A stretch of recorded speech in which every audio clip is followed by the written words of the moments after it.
coming fast, days running past. We maze runners ablaze and stay numbered last. The pain that we display, you can't understand. That's why we move with the faith of David Abraham. We tryna pace where the apes be. Keys like HP, curses live at HD. Women chasing clout and brothers changing their faces. Screaming, oh God, send your son to save us. So tired of all the pain. See all my people in is living day to day. It's hard to face. Know that on that day you can release them chains. So give him all the praise and change. Change gon' come, change gon' come. Rather than the scope step, change gon' come. Change gon' come, change gon' come. Rather than the sweep step, change gon' come. You know, change gon' come, change gon' come. Rather than the scope step, change gon' come. You know, change gon' come, change gon' come. Rather than the scope step, change gon' come. Yeah, it's time for a change to come to my people. Cause Lord knows that we gon' treat it equal.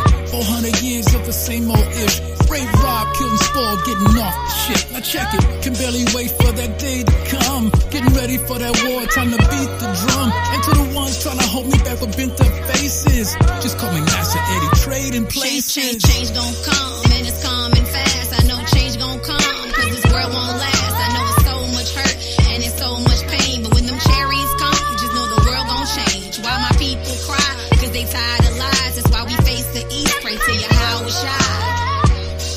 Cause change gon' come, prophecy says that change gon' come. Yeah. So tired of all the pain. See all my people in is living day to day. It's hard to face. Know that on that day you can release them chains. So give him all the praise and change. Change gon' come, change gon' come. Rather than the scope step, change gon' come. Change gon' come, change gon' come. Rather than the sweep step, change gon' come. You know, change gon' come, change gon' come. Rather than the sweep step, change gon' come. You know, change gon' come, change gon' come. Rather than the sweep step, change gon' come. Look, we've been trying to get up out of this, but we've been too busy worshiping some nonsense. Jesus, we want change to happen real quick, but we are stiff-necked people and we don't give a shit. Our women all up on Instagram, shaking and twerking their ass like they don't give a damn. And if we really want change, we gotta open our book and be baptized again. We gotta change. So tired of all the pain. See all my people in is living day to day. It's hard to face. Know that on that day you can release them chains. So give him all the praise and change. Change gon' come, change gon' come.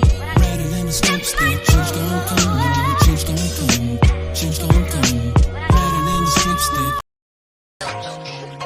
Oh boy, yeah, words can never say.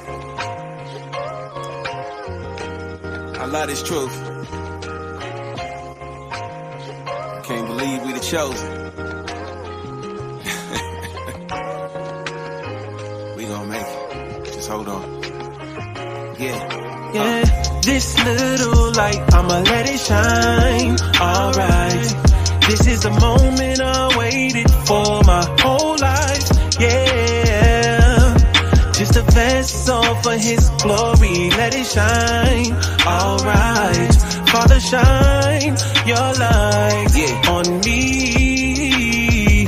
Yeah,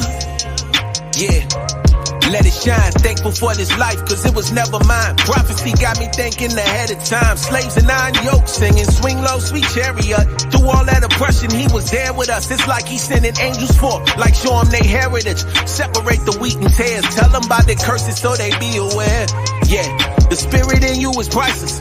Consider the lilies, they more arrayed than Solomon in all of his glory. Appreciate creation, that's my favorite part of the story. Straighten up your crown, king. Go and tell our people about him. Do work if you able-bodied. It's my gift, it ain't a hobby. And it's obvious. Looking at Deuteronomy like, this might be us. And this could be our last shot. It's no better time than right now. Remember in your lifetime, you should let your light shine. This little light, I'ma let it shine. Alright,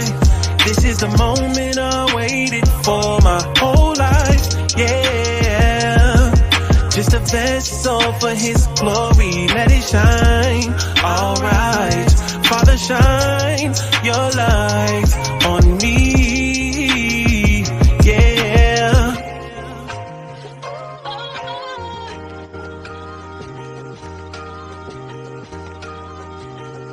Words could never say. Tell me what's worse, never attempting to fulfill your calling, or shooting at the wrong target even though you put your all in. What if you were given an objective different than what you expected? Project dreams got me thinking about my innocence, wishing that I could begin again. Enter the kingdom as an infant, it was simple then. No backbiting, nobody envying. Just because you not famous don't mean you not the chosen. And it don't make me righteous because I quote a scripture. Keep it solid, the Father's watching, he noticed the difference. Listen, I would never do this for attention. All esteem to the Father, Kahalayim La'aba. Keep it humble, this gift was given, I don't deserve it. The rock, you only wanna shine, I see some souls converted. A solid brother gon' lift you up when you feel discouraged. Never oppress you. Listen, family, you special. I be like, Father, help me reach him in 60 seconds. I vow to follow Messiah and never look down on my brethren. Stick to your objective no matter how small it is. He gon' judge you by your actions, not by your audience. Somebody close to you might give up if you call it quits. It's obvious, we at the end, they know what time it is. And this could be our last shot. It's no better time than right now. Remember in your lifetime, go on and let your light shine. Let it shine. Alright. This is the moment. Yeah. My whole life. Yeah, yeah, yeah.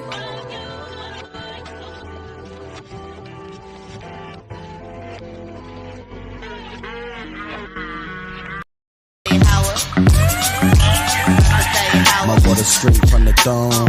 We built the altar with the unhewn stones. Roam through the city, all we see is these bones. So my face like flint till I wake a couple souls. A prophet hated by his own, so the Father sent his son to bring the tribes of Jacob home. Jumping through these traps, cause they trying to see us gone, but we walking through the fire just like Daniel and his bros. From every sheet to her zone, we stay inside the book because the book is all we own.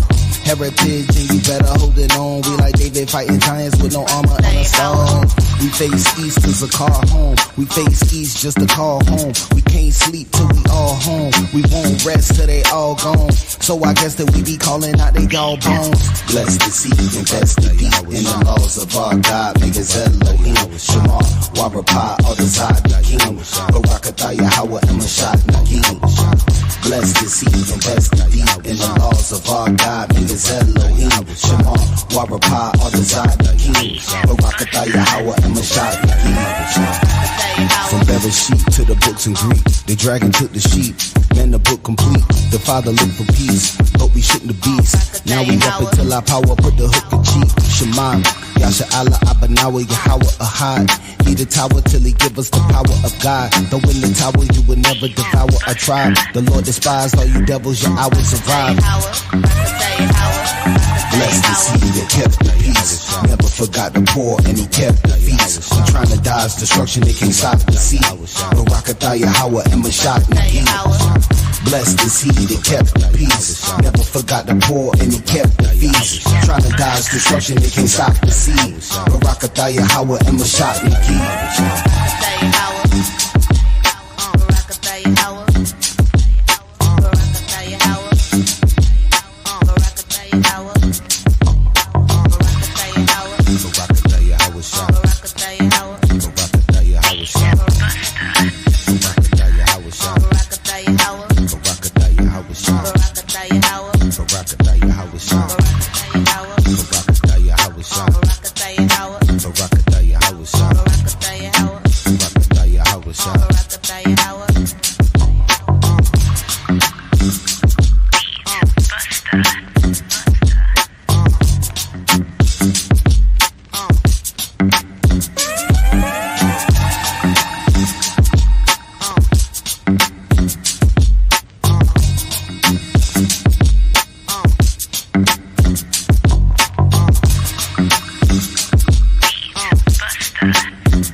Hey, shalom, shalom, shalom. All right, first and foremost, giving all honor and glory to Yahweh B'Shem Yahushua.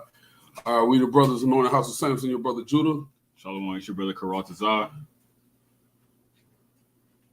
This brother on mute. Khan, brother Jonathan in the building. Shalom, shalom. Shalom, shalom. Hey, man, you might know this brother as brother Tico. His name ain't right. Tico no more. All right, that's right. Brother name is Karatazar, which means not dedicated. Diligent. I'm tripping. Diligent. Means diligent, man. The brother's very diligent. All right, he don't hold his hand back from the camp. He does the work. He makes himself available. And it's kind of what we're going into today. Just a little bit, right? So there you go. I mean, you already know what it is. Like the video when you enter the building, Baba Cashapp. Hit that subscribe button if you haven't already. Hey, man, go ahead and RSVP for First Fruits. It's in Greensboro, North Carolina. Go ahead and get them RSVPs in. Even if we know you, even if you here in North Carolina, any of that, you still got an RSVP. All right? Still got an RSVP. All right. So with that, Giannis, go ahead and shout the people out, King. Hey, Khan, all praises to the Most High. Hey, real quick, before we do that, I got one more video to play.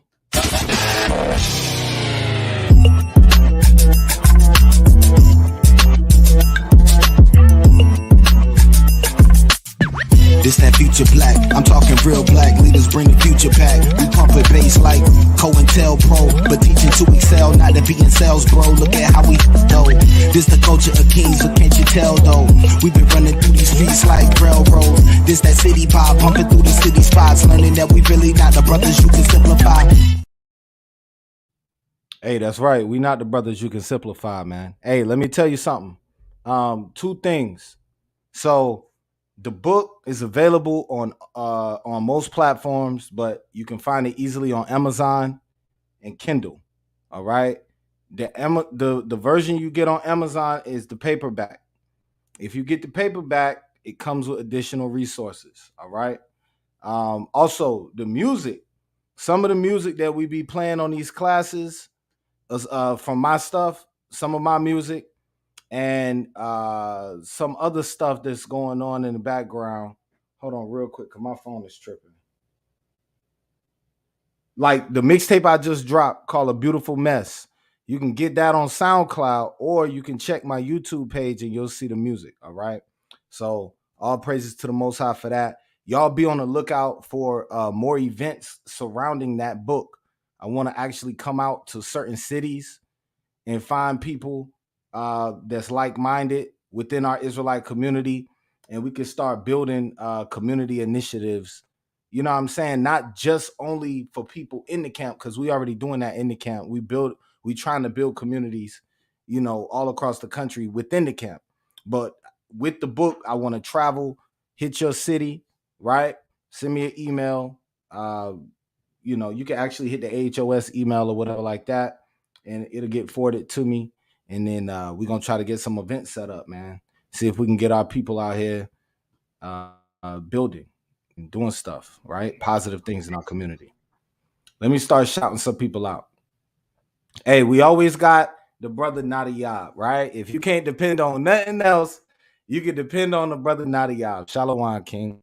We got Kadar Aharon. Shalom, shalom. All right. DTA Twan in the building, right? We always going to be on that DTA energy. We always going to be on that. Captain Yahawada, Boaz, all right? Zanaya Bat Israel, shalom, sis. Brother Yaiquab, Sister Gabriella, shalom, shalom. Michelle, Don, Sister Don, what's going on, sis? Ak Masha, brother Tico on the screen. Zahira, Tawabia, Sister Laritha, Aliana Yasha'Allah, Christella, Don again, NBC Ghost, 50 times, right? Hey, shalom. Adawan Eliel, shalom, shalom. Barzaya Judah, Brianna Dukes, all right? And the brother Shemaiah and Captain Yakum Yah, shalom. Khan, you got it, King. Hey, Khan, shalom. Hey, listen. Be on the lookout for some AHOS music. You're not gonna be able to find everything on YouTube and SoundCloud for the free 99. All right, That's listen. right. Anything that you purchase from us, besides that's Jonathan's book, right? But anything you purchase from AHOS is gonna be for the building of some things that we trying to do. We got some mighty things, that we trying to do, and we're gonna do. It's small fries. Y'all the link is in the caption chat. Just hit it. Jump in. Anybody want to get on, just get on. All right. What we doing, man? We got some 5 things that we trying to do as a camp for the community, not for us as individuals, for the community, for what we trying to do as a body. You know what I'm saying? So with that being said, man, listen. Hey man, anything that you guys donate is gonna go to that purpose. All right. So anything that we trying to do as a body, as a camp, whether it's feeding the homeless. Remember, we looking at feeding the homeless out here in Greensboro for what happened to the brother Lance. We actually, I actually talked to some police officers. They gave me the details surrounding his death. I'm gonna tell y'all something. The Most High, man, hey, yo, listen, he will judge you, dog. Real. You can get your warning, and it's funny because if you go back down in the channel, you'll see where we talked to him last, and we was talking to him about cleaning up his life and doing what you needed to do. From what I was told, that was his last warning. What I was told, that was his last warning. And if this information is correct, the brother might not have listened, just in his struggles, man. And he lost his life, because of it. We hope that that's not the case, man. We hate that he, got killed in the first place. But we hope it's not surrounding, drugs and all of those things. But from what I was told, that's what happened. You know what I'm saying? I actually had a long conversation with the police last night. I just rode downtown late night because, it was 420 yesterday. And I was like, damn, we should have been at camp. And I'm like, let me see how many people is going to be down there. There wasn't nobody down there. Right? But I talked to the police officers, the ones who run up on us, always telling us to turn the speakers down and whatever. And I'm like, I told them, I said, that's what we out here for. Right. The last conversation we had with that brother was, yo, clean your act up, yo, because you don't have to be out here like this. Right. A lot of our people, they choose drugs over help. They said that the city gave this brother a free apartment, and he didn't want it. And then I said, why? Because there were some prerequisites that came with that apartment wanted. They said he had to pass the drug test weekly. Right. Yep. And a lot of these times when these people, they own these drugs, man, they got these spirits on them. They don't really want to get off the drugs. Hey, they're not in control no more. They're not in control no more. There's a spirit on them. So they forget that they on the street until they sober up. Right. You know what I'm saying? Then they mad because they realize their situation. But when they're high, they don't think about it. Yeah. You know what I'm saying? And from what I was told, the brother finally accepted the help and was a month away from moving into that apartment. A month or 3 weeks, something like that, away from moving to that apartment when he got killed. So, but anyway, hey man, we got strong ties with the homeless out here because we teach. We know a lot of them by name. So if you want to help us do that, you can send us a donation to dollars on Cashapp, $AnointedHOS, and we're gonna feed the homeless out here this summer. All right, that's something that we got planned on doing.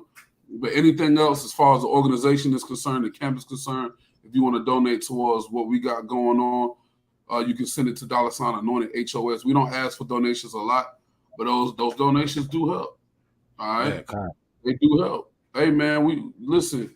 People who can't keep a feast day because they can't afford it, what they supposed to do? Right. Just not come now? Like we supposed to not let them come because they can't afford it? Nah, that's what your donations go towards, man. Your donations go towards things like that to help us reach the people who can't normally do. You know what I mean? So they can keep the feast of the Lord. You know what I'm saying? And do extra things, in the community that we would like to do. All right, so man, if it's on your heart, man, you can go ahead and you can donate anytime. All right, but tonight's class is called Signs That You Are Out of the Spirit, Part 1. All right, Signs That You Are Out of the Spirit, Part 1. All right, Part 1 is called You Put the Most High on the Back Burner. Right, you put the Most High on the back burner, right? And this is one of those self-reflecting classes where we have to think about, are we putting our best foot forward when it comes to this truth? Brother, are you putting your best foot forward when it comes to studying the Bible? You know what I'm saying? Are you putting your best foot forward in teaching? Are you putting your best foot forward in going to camp and just doing the work? Are you putting your best foot forward, or are you giving the Most High a slack effort? So let's think about it. When we go to work, we give our 100% effort to Esau. Mm-hmm. Give the man that you call the devil 100%. You know what I'm saying? Shalom to the Adonai, Yakum Yah in the building. Shalom, shalom. Shalom, shalom, yes, Allah, shalom, Akim. Shalom. Shalom. Right? So, you go to work, you give Esau 25 years of hard work, 8 hours a day, 5-6 days a week, sometimes 7 if they ask you to come in. Right. Mm-hmm. And then you turn around and put the Most High on the back burner. You give them a slack effort. You know what I'm saying? A lot of times when we give the Most High slack effort, it's because of things that we got going in our life. Right, we got certain things. This so happened to come up, that so happened to come up, and then what happens is we think the Most High gives a damn about the problems that we have, and so much so that He allows you to slack up in the things that we're supposed to do. Right? Let's start with this precept. Give me 1 Peter 4:12. I don't really have nothing prepared. So we really gonna kind of move in the spirit. Whatever the Most High got for us, He got for us. All right, shalom. Shalom. Shalom. How y'all doing? Go ahead and read that. It's the book of 1 Peter, chapter 4, and verse 12. Mm-hmm. Beloved, think it not strange concerning the fiery trial, which is to try you. Stop.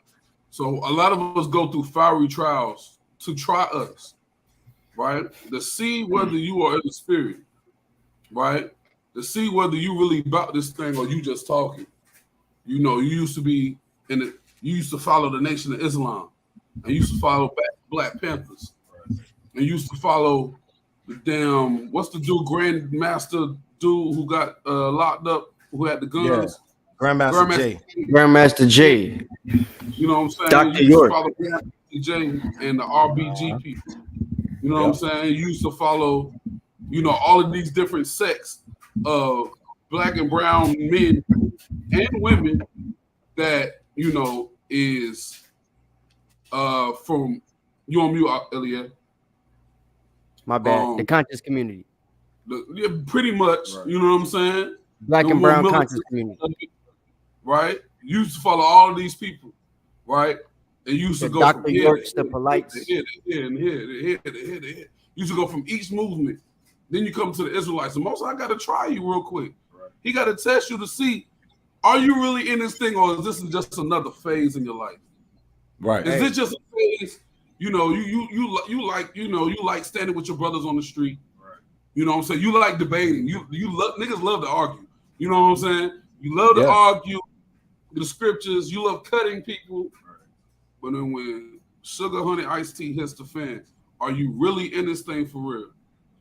Right? So, but a lot of times those tests and the thing that pulls your card is those fiery trials. Read that again. Beloved, think it not strange concerning the fiery trial, which is to try you, as though some strange thing happened unto you. But rejoice inasmuch as ye are partakers of Christ's suffering, that when his glory shall be revealed, ye may be glad also with exceeding joy. Some of us, they go through those sufferings. They get up 1% of Christ's suffering and they gone. You know what I'm saying? That's real. Like, hey, guess what, man? Some of y'all parents are going to pass away while you're in this truth. right? Some of y'all gonna lose jobs while you're in this truth. Because of the truth. Some of y'all family members. Yeah. Some of y'all gonna lose jobs because you're in the truth. Right? God. Some of your family members are gonna stop talking to you because of the truth. You're a widow now. Yep. These are some of the fiery trials, man. What are you gonna do? You gonna put the Most High on the back burner now? Man, I don't have people tell me, hey, man, I'm not putting this before this. I'm letting you know that now. Man, I gotta go see my mama on Christmas. I ain't celebrating it, but you know, I gotta go get that food. She gonna be mad at me if I don't come eat her, man. She got that special mac and cheese. You know, I gotta eat that every year, man. Can't make mama feel bad. Hey, look, I'm not putting the work before my wife no more. I'm not doing it.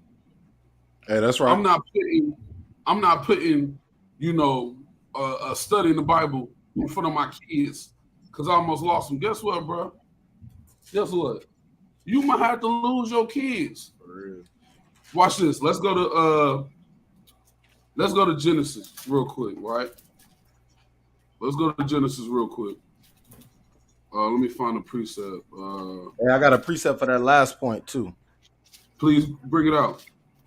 All right, I'm gonna get it while you're finding that. This is Isaiah 48:10, and it says, "Behold, I have refined thee, but not with silver. I have chosen thee in the furnace of affliction." So, you know what I mean? It's just like what Mashiach Yahushua said when he was saying that, blessed are those who are persecuted for righteousness' sake, right?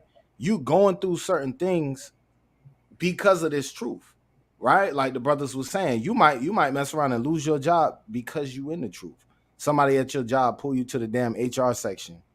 Now you gotta have that damn difficult conversation. Why you is this right? Is this you on this phone right here? Is this you? You know what I mean? Now you gotta stand on your square, man. Right? But some people will go through that, and that's a difficult thing. I don't wish that on nobody, but some people will go through that, and then they like, damn, I'm gonna start tucking in my fringes now. Right? I'm gonna stop being so open about being an Israelite now. I'm gonna start hiding my identity now. I'm gonna start calling myself a damn Thessalonian now, so that Esau will get off my back, man. Right? Yep. But we gotta have the spirit to stand bold and stand 10 toes. You got it. That's facts. That's facts. Let's get the book of Genesis. Let's read verse 20. Chapter 22, and we're gonna start from the top because I just said, some of y'all gonna have to listen. You telling me I'm not putting my kids, I'm not putting the Most High or this truth before my kids. But what if that's real lot? What if that's your test? What if that's what the Most High was using to see if he can actually use you on a bigger scale? Khan, right? I got a precept for you. Khan, you got a precept? Bring it out. What? Khan, this is a Sirach chapter 2 and verse 1. It says, "My son, if thou come to serve the Lord, prepare thy soul for temptation." You know, like you were saying, when you come in this truth, you're going to have to prepare yourself for temptation. You're going to catch it from all angles too. I can attest to that. I can attest from my job that I had. I can attest from my family, mother and father and siblings. You know, everybody think I'm crazy, right? But you got to prepare yourself. People that you're close to, friends that you had, you realize they really weren't your friends. Because this truth will test you. It will test you. I always kid the Judah about this. You know, a lot of times he'd be talking, and I'd be like, "Boy, you cut me today. I'm gonna have to get right. I'm gonna have to get right." You know, and seeing what's that, Karatazai, right? That's right. Yeah, the diligent one. I witnessed this brother. He be out there doing the work. I'm serious. He be doing that work. He be putting it in. So we gotta prepare ourselves all the time for temptation when we come into this truth. That's right. That's right. So let's get that in Genesis 22. Let's start at verse 1 real quick. It's the book of Genesis, chapter 22, starting from the top. "And it came to pass after these things that God did tempt Abraham and said unto him, Abraham. And he said, Behold, here I am. And he said, Take now thy son, thy only son, Isaac, whom thou lovest, and get thee into the land of Moriah, and offer him there for a burnt offering upon one of the mountains which I will tell thee of. Now stop. When you watch the shows, when you watch the little videos that they be making trying to reenact this, you see Abraham questioning God like, yo, why? Now it's realistic to think of that. Right. You know what I'm saying? To think that might have happened. But let's just think about it. Where is it verse 2.5 where he questioned God? I don't see it. I don't see him between verse 2 and 3 where he was like, yo, hold on, yo. Yeah. I don't see that. Right? So he said the Most High asked him, tempted him by saying, yo, take your firstborn son. Your firstborn child is holy to the Most High. That's the one who broke the mother's womb. So that child is holy. He said, take that child and offer him for a burnt offering. Having a boy is a big deal. That's right. You know what I'm saying? When I first found out my Maria was pregnant, I was like, girl would be cool though. You know what I'm saying? I don't watch Jonathan for like 2-3 years with his family. I'm like, I'll be seeing how the girls be looking at their daddy. That'll be cool. Then I have a niece. I got a niece. I see how my niece look at me. You know what I'm saying? I see how she look at her daddy. I'm like, that'll be straight. But then I go into the store and they had a whole setup for a boys' room. I said, nah, I want me a boy. Yeah, that's because I like that. I like that. I like that. I like that. And he gonna be a little me. You know what I mean? So having a boy is a big deal to families because that keeps your seed line going. You know what I'm saying? So just imagine how Abraham felt when the Most High told him to sacrifice his firstborn child. Hey, and Salakia, I'm sorry, I gotta say that. We know that Ishmael, right? We know that Ishmael was born before Isaac. But what did the Lord say in verse 2? Read verse 2 one more time. And he said, take now thy son, thine only son Isaac, whom thou lovest. Hey, the Most High not even counting Ishmael as his son no more, man. Exactly. Just like he didn't count Esau, who was born from like he didn't count Esau, right? It's the same thing all throughout the scriptures because the Most High dealing with that seed line, man. Hey, this is a good point to bring this back up. Yahweh would have said that all the kings of Israel have to write the whole law out, right? That's in the book of Deuteronomy.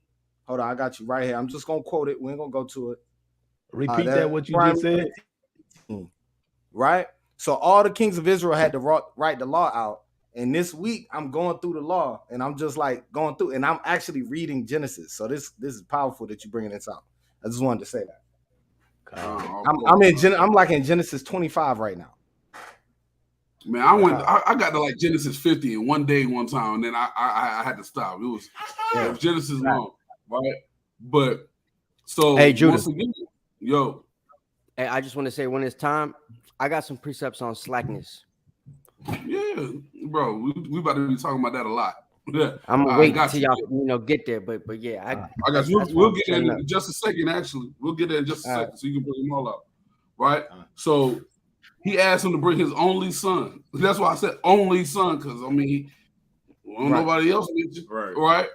Right. So the Most High is telling you, yo, there's 23 people on the live. All 23 of y'all would have been like, nope. That's it, yo. This is what I got to do to prove. I ain't proving that. Hey, y'all take over real quick. Hey, Khan, that's a fact. That's tough. That's a tough situation. The Most High come to you and say, "Hey, I want your only son," and think about it. That's where all your possessions going to. That's where your blessing is going to. That's where your inheritance is being handed down to. You basically telling me to end my family line right here. That's what you telling me. But Abraham ain't say a word. That's crazy. Go ahead, Adawan.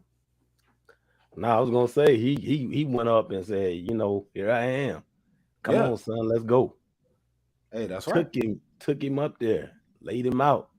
I was getting ready to come down with the knife. Yeah. Hey, I believe. Hey, Adawan Eliel could tell us if I'm telling a lie right here. But in the Quran, don't they teach that Ishmael or not Ishmael, that Isaac was like, or either the Quran or one of the hadiths, but they teach that Isaac or Abraham or somebody had a problem with sacrificing Isaac.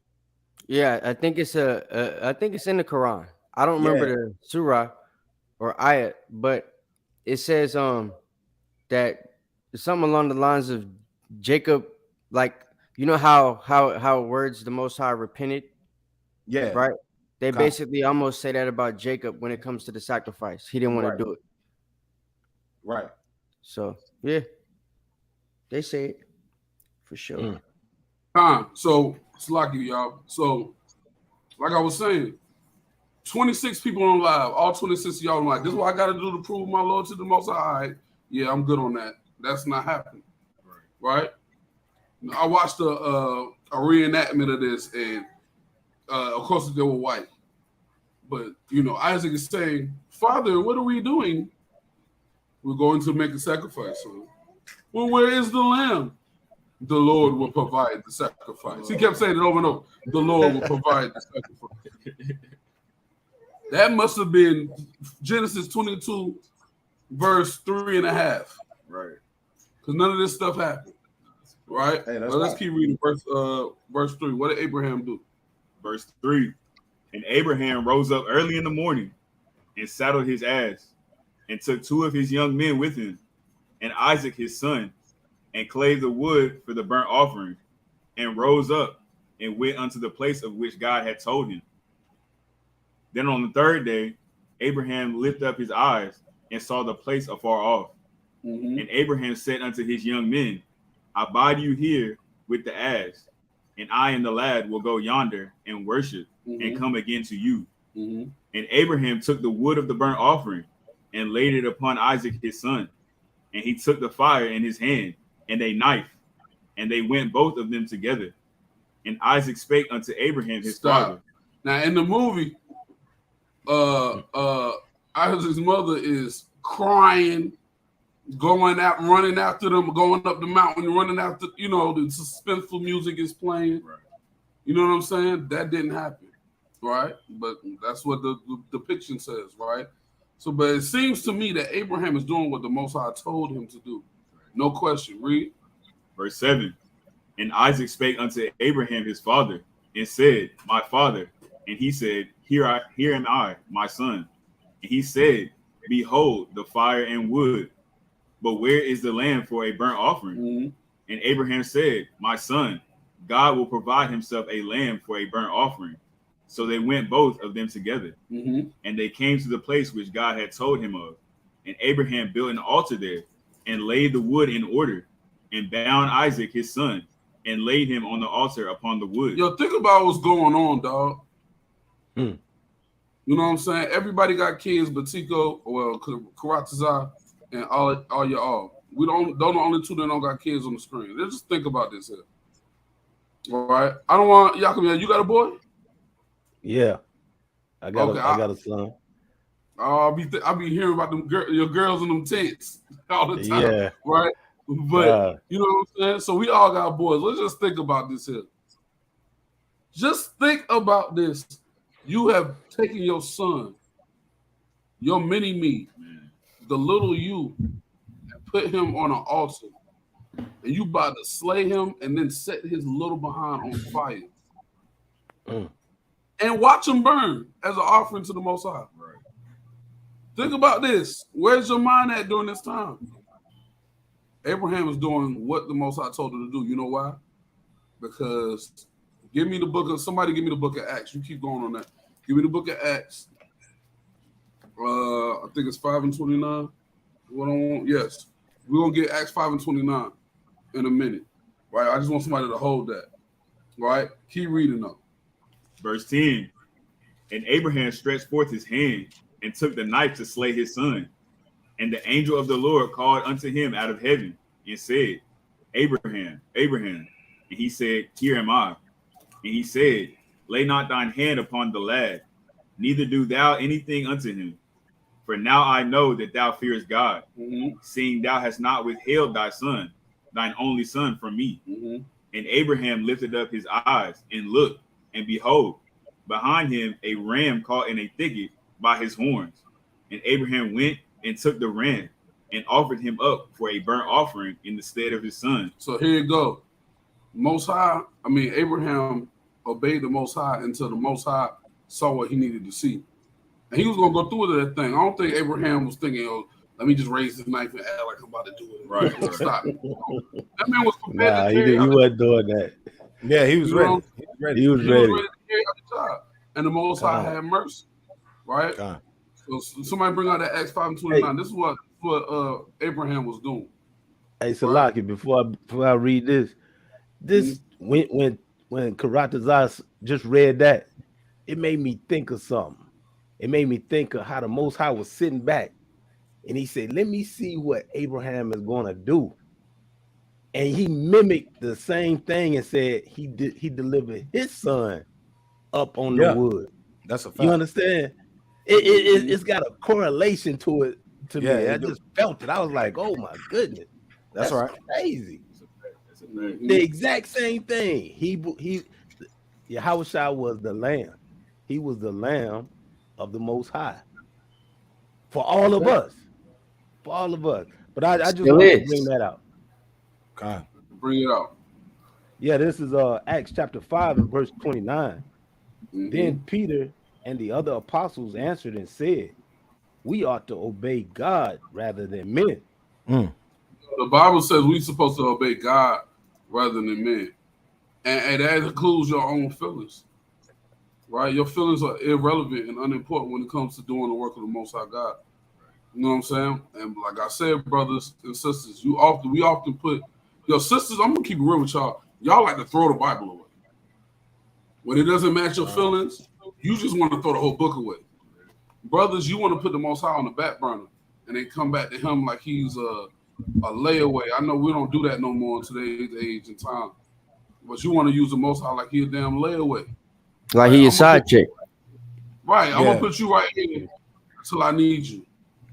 You know what I'm saying? I'm gonna put a little bit, I'm gonna put $1 on it, you know what I'm saying? This is a deed, like, you know, I went to camp this week. You're not going to camp for another 3 months. But hey, I did my good deed. Most High gonna look out. That's not how it works. Right? So I'm gonna get one more account of the Most High tempting or testing somebody. Right? We all know the story. Let's get Job 1:1. And then we're gonna skip down to verse 6. It's the book of Job, chapter 1 and verse 1. There was a man in the land of Uz whose name was Job, and that man was perfect and upright and one that feared God and eschewed evil. You said verse 6. Verse 6. Now there was a day when the sons of God came to present themselves before the Lord, and Satan came also among them. Now, real quick, let's say he was perfect, upright, he feared God, and eschewed evil.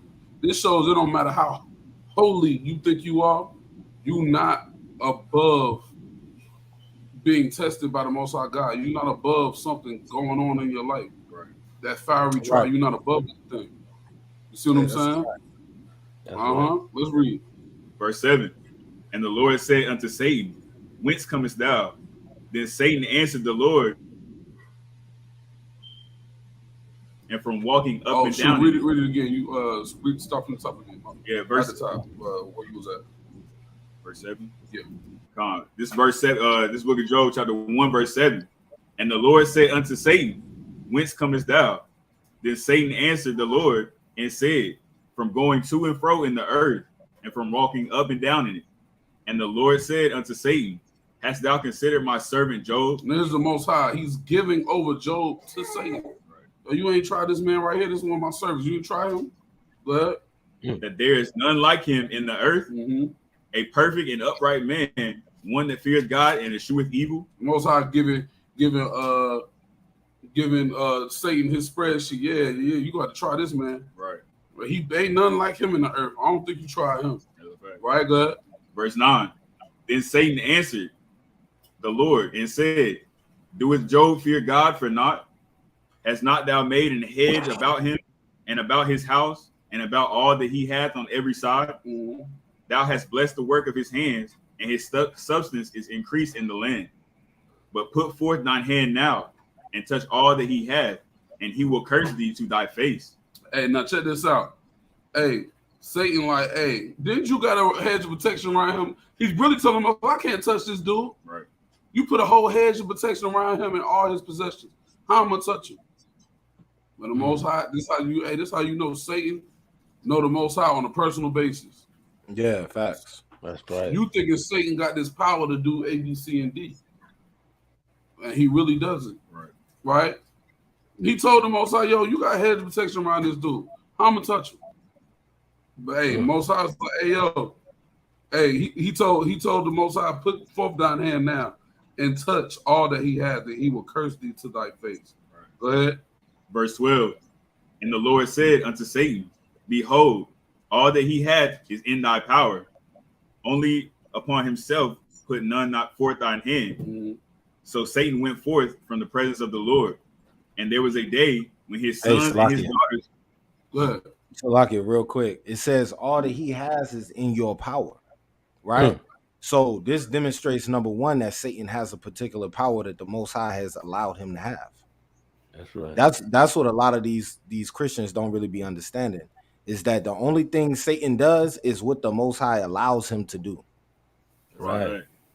And he has an area of expertise that he operates in, and he ain't slipping up. Like Judah said, he has a relationship with the Most High. You know how the Christians always talk about the personal relationship? Satan has a relationship with the Most High that he can step in there and know exactly where to go. Like, yo, this dude over here, I'm gonna go test him. Am I good? I got the green light? Cool. And then he out. You ready to go do his thing, man. Go ahead, Armand.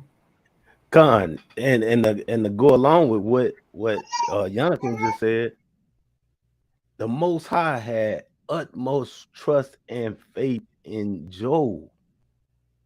He knew Job wasn't going to break.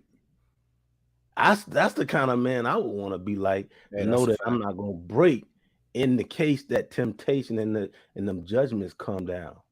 You know what I'm saying? He was faithful. He endured what Satan did. He lost everything. Everything. And the Most High knew it. He said, you want Job? Hey, go ahead. I guarantee you he ain't gonna break. Yeah, he ain't going nowhere. That's right. Exactly. That's powerful. Both what you said is powerful. That Satan can't operate without the Most High allowing him to. And the Most High knew his servant enough to know that his servant wouldn't break. Hey, the Most High says that he's not going to the Most High, he always gives you a way to escape. So just like what Yakum said, you know what I'm saying? He had the utmost faith in him because he know what the spirit that he put on Job. But let's keep going real quick. All right, so let's go down to what'd you stop at? 13. You start at 13? All right, let's go down to let's just go to verse 20. All these things started happening to Job. He started losing things, his children, his possessions, all this stuff. But what happened? Keep going. Verse 20. Then Job arose and rent his mantle and shaved his head and fell down upon the ground and worshiped. So when everything going wrong, Job was worshiping the Most High God. When stuff go wrong in your life, you don't come to camp no more. Right. You don't want to teach no more. You don't want to study the Bible no more. You don't want to go to feast days no more. You don't want to pray no more. Right. That's what I said. I ain't always on mute. You don't want to network with your brothers no more. You want to disappear when stuff go wrong in your life. And that's the devil pulling your card. Because you are a Hebrew Israelite from the tribe of such and such. When everything going fine, when stuff ain't going right, you stop being an Israelite now. Your fringes you start to see your fringes less and less. You know what I'm saying? Mm-hmm. You know, you start to break the Sabbath a little bit more than, you know, before it was a little accident, like, you know, here and there things will come up. Right. Now it's like, I got 2 hours till the sun go down. I know I'm supposed to go grocery shopping. Right? And then now you go on grocery shopping at 8:50. Right. Knowing whatever season it's in, it don't matter. 8:50 sundown. It's over. But you know what I'm saying? Hey, that's your spirit starting to leave just little by little, right? Keep going. Verse 21, and said, naked came I out of my mother's womb, and naked shall I return thither. Mm-hmm. The Lord gave, and the Lord hath taken away. Blessed be the name of the Lord. Uh-huh.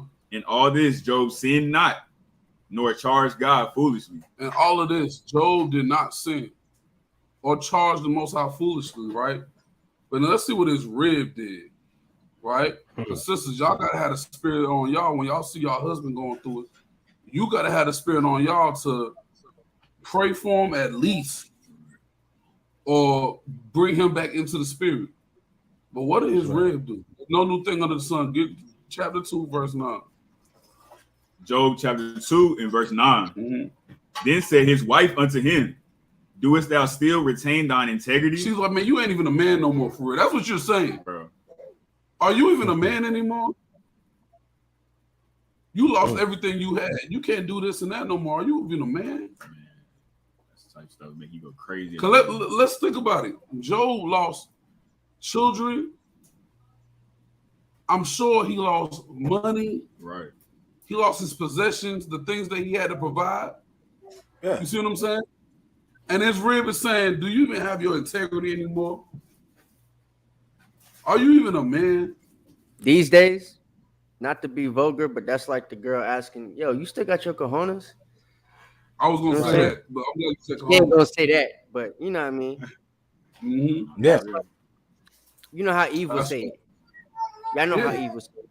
You know what I'm saying? Yeah. So, yeah, it's the same situation. And he will do that. Hey, check this out, right? Watch this. You doing the work of the Lord. You on all the classes. You reading, you scribing, you going to camp, you teaching, and then the Most High hits your finances. And you not as financially strong as what you once were. Here go Eve. Are you even a man anymore? You don't do this anymore. You know what I'm saying? What do I need you for? You see what I'm saying? Crazy. That's right. Hey. So now Satan is trying to catch Job through his rib, right? Let's finish seeing what she said. Curse God and die. She told him to curse God and die. A lot of y'all, if y'all left the truth today, your rib is not going to be like, yo, what happened to them fringes? Right. You know, you're not on class no more. You spend all your time throughout the week with her. And y'all going to the beach and shopping on Saturday. She's not asking no questions. Yeah. You know what I'm saying? She said, curse God and die. What happens after you curse God and die is my question. Is there any coming back from that? Nah. We got to think about the severity of what's being said. She said, curse God and die. How can you come back from cursing the Most High and dying? Right? Somebody got to let me know. Right, Kiwi? Verse 10. But he said unto her, thou speakest as one of the foolish women speaketh. What? Shall we receive good at the hand of God, and shall we not receive evil? And all this did not Job sin with his lips. Read again. Verse 10 again. But he said unto her, thou speakest as one of the foolish women speaketh. You speaking, listen, this sisters, we can learn lessons from this. Watch the company that you keeping. Why did he say that? I'll be having to think about this. Why did he say that? Thou speakest as one of the foolish women speaking. So in my mind, I'm like, damn, did she have friends with the putting the battery in her back to say something like this? Let's just think about it. That's right. That's right, King. There must have been some other sisters that's talk just like this around Joe. You speak like some of the foolish women. Go ahead, finish it out. What? Shall we receive good at the hand of God, and shall we not receive evil? And all this did not Job sin with his lips. He said, yo, we received all this good. We're not going to receive no evil. That's that ungrateful spirit. Like, yo, you get this, and this. And then one thing happened, and now you don't forgot about everything God did. That's when the rich man say, more money, more problems. Like, you're supposed to expect that things going to happen to you when you get successful. Why you acting like you ain't know things was going to happen? Things going to happen. You know what I'm saying? Right. That's basically how you was acting in that situation. But going back to that first precept we pulled. Right. Hey, Judah. Hey, Salakia. Hey, it's funny because, like, you know, like, if you let's say you cutting grass, that's your business. You cut grass. You might cut this grass right here. You're gonna do whatever you can to get some more business in that area, right? Because you wanna make the most impact when you come to that neighborhood. So you're gonna try to hit 2, 5, 6 yards in that one neighborhood, right? That's kind of how Satan moves. When Satan come to attack Brother Judah not the only person that's gonna be affected. I'm gonna be affected because I'm standing near him. Tico gonna be affected. Adawan Yakum Yah gonna be affected. Adawan Eliel gonna be affected. Everybody. Then now that I'm affected, my family is affected. Then the people they deal with is affected. That's how Satan get down, man. So for all we know, and we know that the Most High is a mastermind, but I like to be spiritual sometimes. For all we know, the Most High could have ran Job through that test just to expose his wife. Fact. He could have ran. He could have allowed the whole thing to go down just to expose his wife, because he already knew Job was 10 toes. Eve ain't think about that. Hey, that's right. Go ahead. That's heavy right there. I ain't never thought about that, but that's heavy. That's crazy. That is heavy. Hey, man. Hey, he did the same thing to David. After they delivered the Ark of the Covenant, here I was just thinking that. I was just thinking that in my head. I ain't saying it. He's dancing. He's getting it in. Right.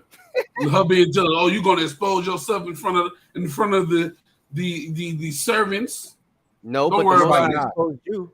Yeah, right. Exactly. You don't even worry about it. You take your ass over there, and I'm gonna make one of them servants that you thought you was better than my rib. Your sister wife.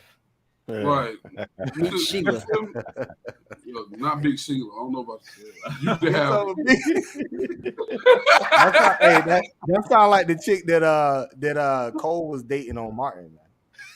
Get somebody else Big to do Shirley or something like that. Big Shirley. Yeah. Right. But we gotta think about all these different things, right? So, but in let's finish it out in verse 11. No. Read verse 10 one more time. In all this, just started in all this. In the end of verse 10. In all this, did not Job sin with his lips? Even in all of that, Job didn't sin. Right? Job didn't even sin. And all of that. Lose kids, finances, cattle, material things. Now your wife tripping. Job still didn't sin. Right? Oh, funny. Look it up where you're from. Right? So now with that, Elia, I'm gonna let you take over from here. Go ahead. Damn, I ain't got that many precepts. Go ahead. All right. Well, look, the brother, they bring out a beautiful class, right? With the, the signs that you are out of the spirit. One of the biggest signs is slackness. That was a word I heard Judah use when I first tuned into the class before I got on, right? Somebody give me Jeremiah 6:24. I just got a couple of scriptures, maybe 6 that I'm gonna bring out, but they all on slackness, right? And what happens to you when you slack in the truth? You know what I'm saying? Because it kind of goes with the example that Jonathan and Judah was just talking about, right? If a brother is doing something that he's not supposed to be doing, or if something happens to a brother, right? Not so much the example, but let's put it in words like, let's say, for example, let's say Judah was becoming slack, right? Just because he's the brother that we just used. Let's say Judah was becoming slack, and that would be something that would affect Jonathan and Yakum Yah and Tico, because Judah's helping run the camp up there, right?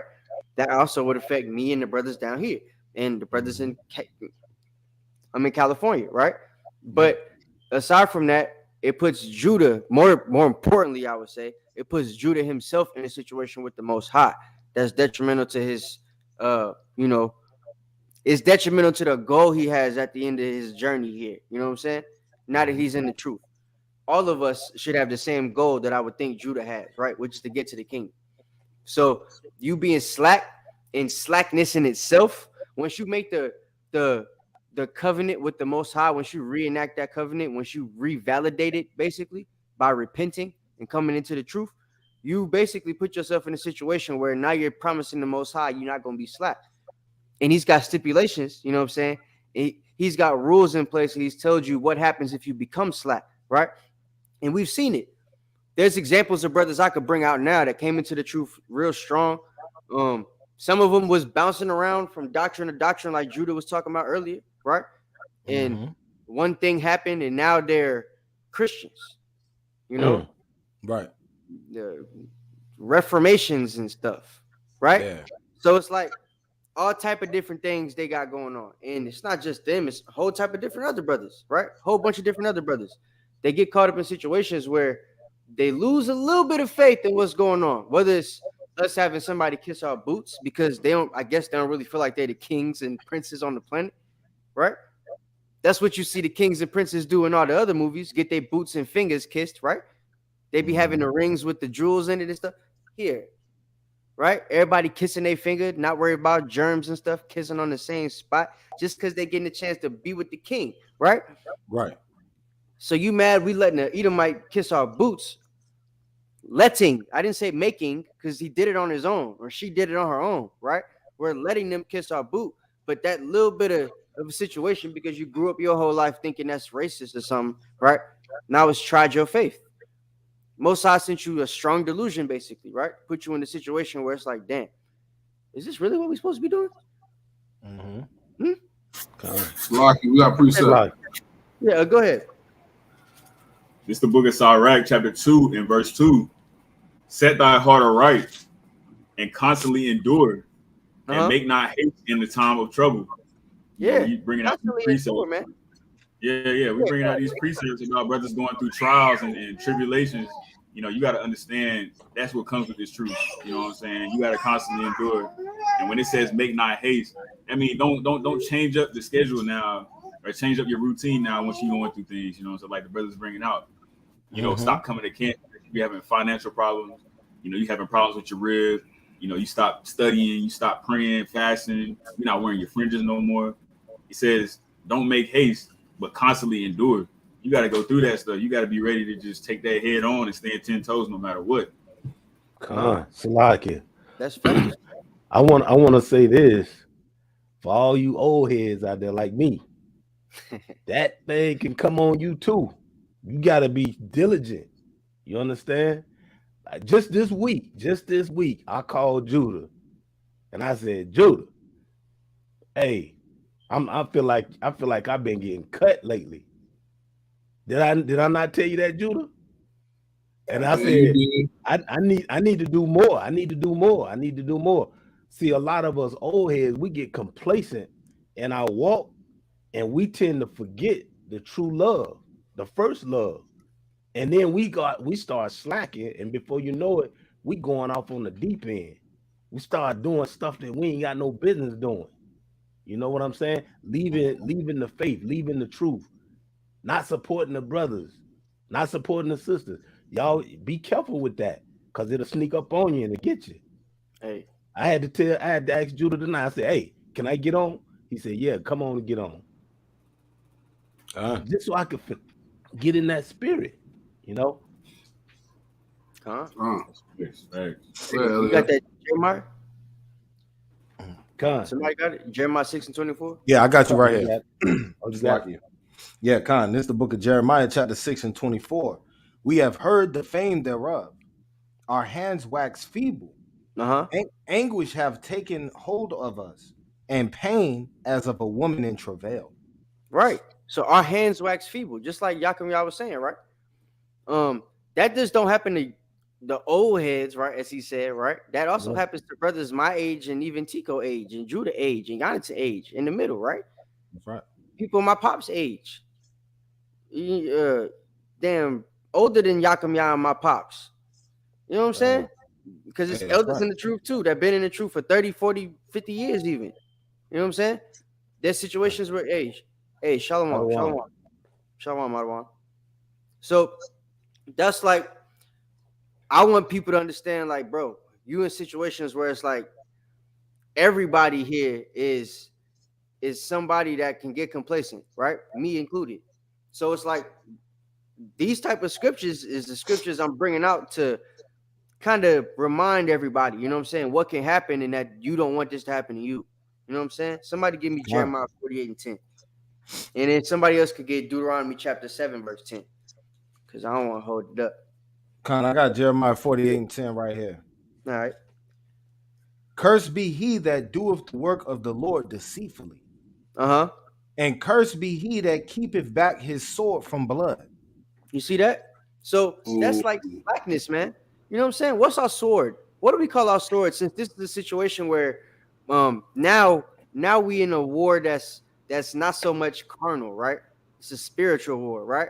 So our sword is this Bible, right? Now, when you stopping yourself from like Yakami, I was saying, being on the classes, or like Judah and Tico and Jonathan was saying, going to camp, right? You stopping yourself from putting blood on that sword, bro. You know what I'm saying? You stopping yourself from bringing your brother or sister into the truth. That's right. Getting blood off your hands, right? So you putting yourself in a situation where that's gonna lead you to destruction, right? You stopping that. That's right. So give me Deuteronomy chapter 7, verse 10, right? If you continue to be slack, right? If you continue to not put blood on that sword, because you got to understand, right? What's the Most High a God of? War. God of war. That's right. What you do in war? Before we had the gun. Hey, you pull that sword. Put blood on that sword, right? That's right. So if that's the nature of the God that we serve, why you think that in this life where we're doing a spiritual war that we ain't supposed to be doing the same thing all the time, right? David was able to subdue our enemies by doing what? Putting blood on the sword, right? We got to do the same thing. What's our slogan for our camp? We the saints, right? The saints shall do what? Take the kingdom. How the saints got to take the kingdom? Hey, through violence and bloodshed. We got to put blood on the sword. Hey, that's right. Right now, we putting blood on the spiritual sword. We're going to be putting blood on the physical sword. Go ahead, Drew. That's right. Real quick, right? Read that precept one more time, please. That was cold. I got to steal that one. Yeah, I had to highlight that one. That's mine. That was dumb. I ain't gonna lie. I found that one while we was. If you see my face, yeah. You read that again, please. This is the book of Jeremiah, chapter 48:10. Cursed be he that doeth the work of the Lord deceitfully. Stop. And this is for you brothers. This is for you brothers who you faking the funk for real. You really not about this. Yeah. You're only doing it to be seen. You want to debate people and argue the scriptures online. So you and you trying to get as many followers as you can. You're not building up the people around you. It's not about you. You doing the work of the Lord deceitfully. You might be doing it for some type of gain, right? You know, whether it's financially, popularity wise, so you can get a rib, so you can do this. Yo, the Bible says, "Cursed be you." Keep reading, King. And cursed be he that keepeth back his sword from blood. And yeah, bro, that's cold, bro. Y'all can't keep keeping y'all sword back from blood, man. You gotta, hey, bro. You listen. I'm gonna tell y'all something. You come in this body right here, bro. This brotherhood that we building, you can't hold your sword back from blood, man. You scared to cut people up. You scared to get in these scriptures. You scared to doggone do what you're supposed to do. That's not what the Bible says. You see what I'm saying? You're supposed to be ready to go out there and war for the people. You're supposed to be ready to go out there and make your forehead hard against theirs. You're supposed to be ready to do that. But people they be slacking. Right? They be slacking. Right. Soon as something happen, you don't. As soon as something happen, you don't pull your sword back from drawing blood now. Right? And now you're not even teaching, which makes you do what the beginning of the verse said. You doing the work of the Lord deceitfully because it was only for your gain. And as soon as it wasn't good for you are no longer doing it. Right? Go ahead, Alma. Yeah, the scriptures tell us to gird up your loins and gird up your mind. Prepare thyself to do battle in this truth. We had to do that. And I got to remind myself all the time, hey, young brothers, talented. Boy, young brothers out there doing their thing. They ain't scared of nothing. I say, I got to get out there too.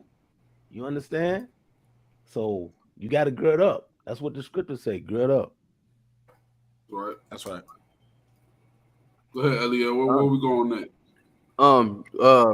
Yeah, all that was dope. In fact, it lead me right into what we were saying. Deuteronomy 7 and 10.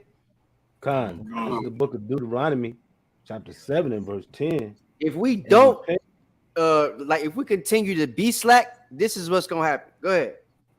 And repay them that hate him to their face, to destroy them. He will not be slack to him that hateth him. He will repay him to his face. So because you were slack with the Most High, because you decided to be not be hasty with putting blood on that sword and to be hesitant, right?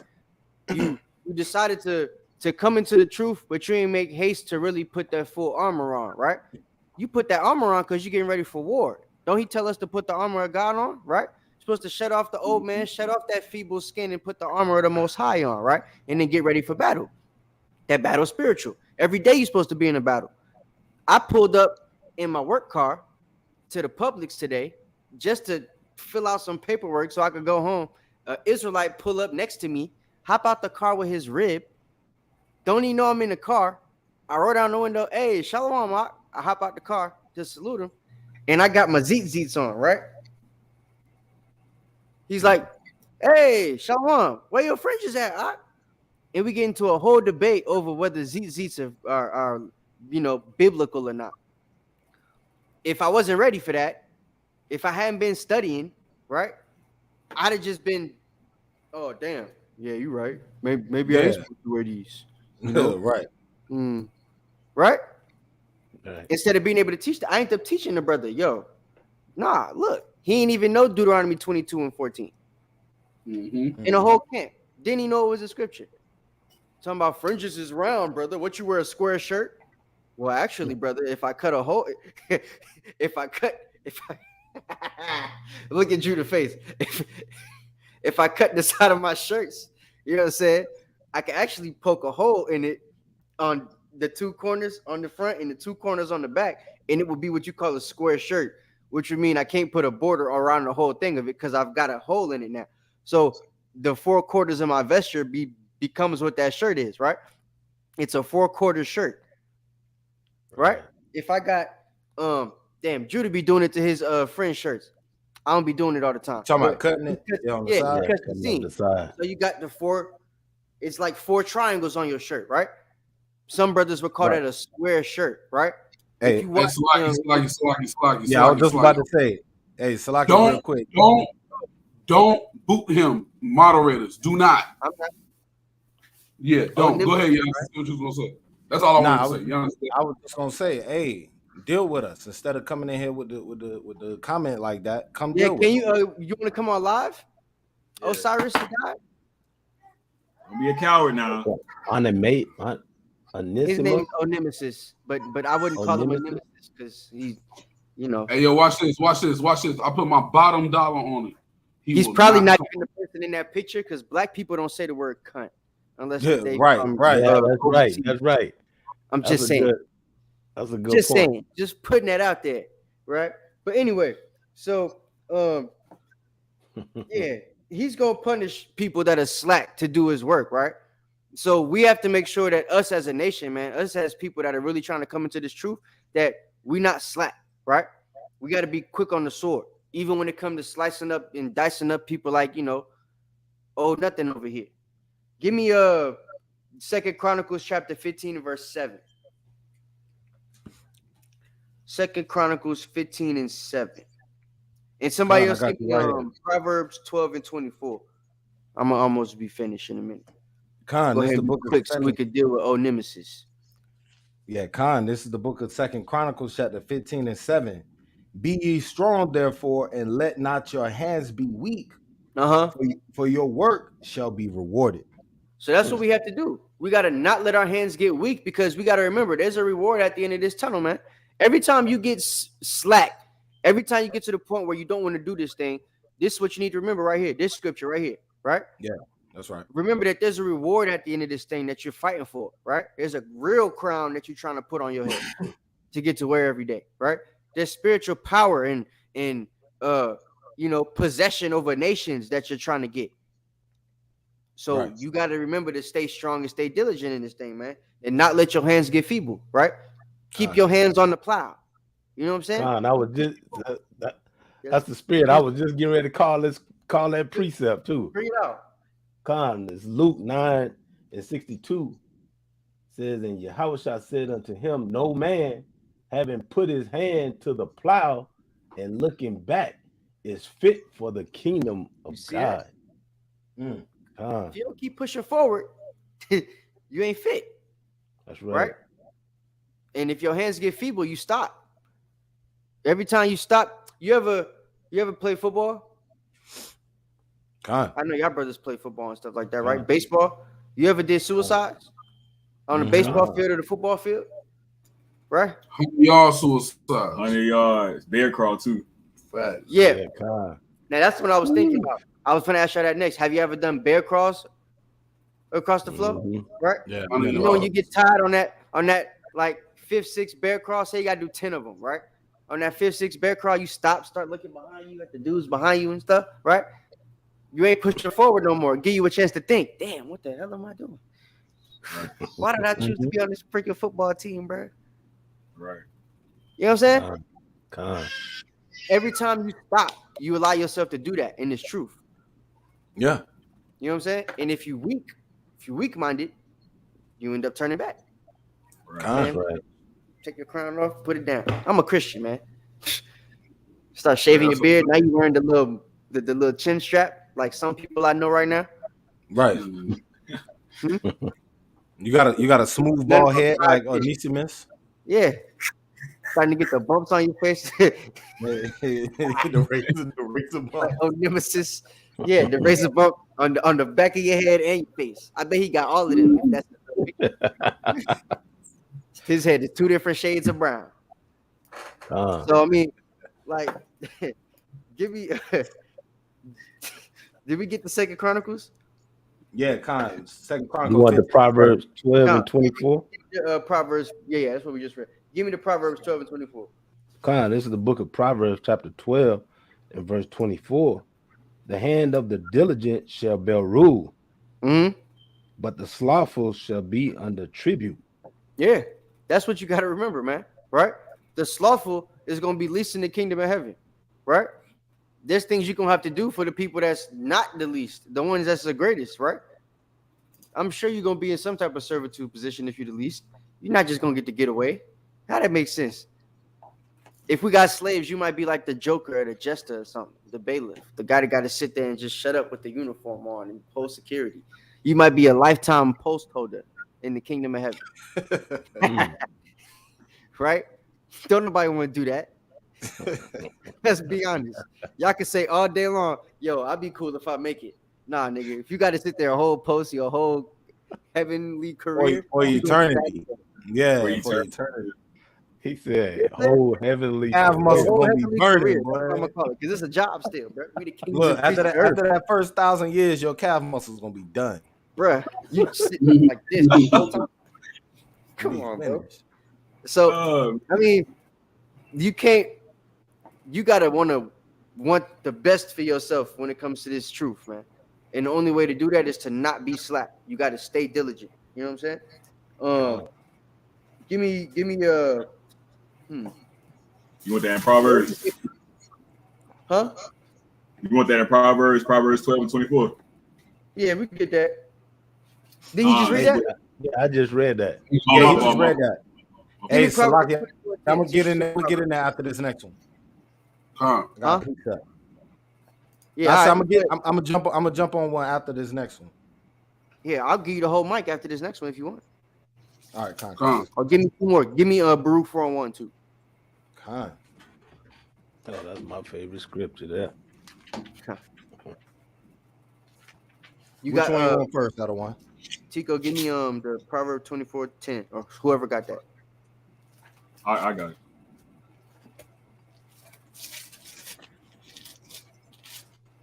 This is the book of Proverbs, chapter 24 and verse 10.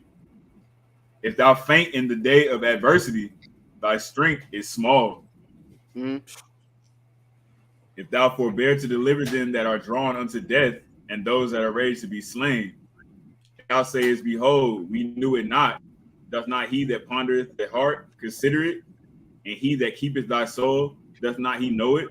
And shall not he render to every man according to his works? So if you faint in that day, that's like the same as you being feeble, man. Right? You faint because you didn't have enough faith. Just like them people on the football field don't got enough faith they're gonna be able to finish them bear crawls or them suicides, right? My pops call them monsters. So it's like you feel like you about to die, you ready to quit. I've seen people get up and quit, take their helmet off, walk off the field, never play the sport again. Right? Y'all just doing bear crawl. What the hell is gonna do? How I'm gonna get better on the field doing bear crawl? It's about the discipline. Right? Right. That's right. It's whatever thing that y'all did to make yourself have to do the bear crawls or the suicides, that's supposed to be the punishment to make you not have to do it again. Captivity was supposed to be our punishment to not have to make us do that again. If you quit in the middle of the captivity, how are you worthy to get to the end of the thing? Right? That's right. Just like if you quit in the middle of the suicide or the bear crawl, how are you worthy to stay on the damn team? Right. You're not. Right. That's right. You're not. Right? So that's why the coach don't chase you when you leave. He let you go. Same thing your house shot gonna do. When you turn her back, he gonna let you go. And then he's gonna say, I never knew you. Right? Real. So that's right. I mean, the Bible says it, bro. It's plain and clear. But go ahead, Baruch 4:1, and I'm done. Khan, this is the book of Baruch, chapter 4, verse 1. This is the book of the commandments of God, and the law that endureth forever. All they that keep it shall come to life, but such as leave it shall die. That's the thing you got to understand, man. Keeping it is being diligent in this truth, staying in this truth, teaching your family this truth, studying this truth with your family, right? Coming to camp, teaching other people the truth, getting the blood off your hands, helping us wake up the nation. The brothers mentioned community initiatives earlier, right? That's part of the truth too. Gather together, O nation not desired. There's different things you do when you gather. It's not just come together and talk about the Bible. We're supposed to build a nation. We have to take the kingdom, right? That's right. This is all biblical, everything we talking about. And that's all us coming back to the law, us building this kingdom again. That's the law. That's our culture, our heritage. And that's what we have to get back to. That's right. Hey, Khan, that's right. Hey, you said something. You said something that's really, this going to become another lesson for me. I ain't going to sit here and lie to you. But I'm going to bring out a couple of precepts that caught my eye while we was going through. Let's get 2 Chronicles 16:9. If somebody else can get Ezekiel 20 and hold that. So basically what we telling you is this. You know that you out the spirit when you allow yourself to get slack. Why? Because they told you up front this was going to be a hard walk.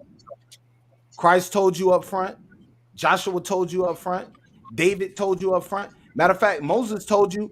Moses said, yo, if there's a man amongst you who's scared to go to war, send him home. Facts. Hold on. Wait. Mm-hmm. Say that again. Moses said, if there's a man among you that's scared to go to war, send him home. So, but brother, that ain't fair though. They keep me out. They keep me won't doing nothing. Send them home.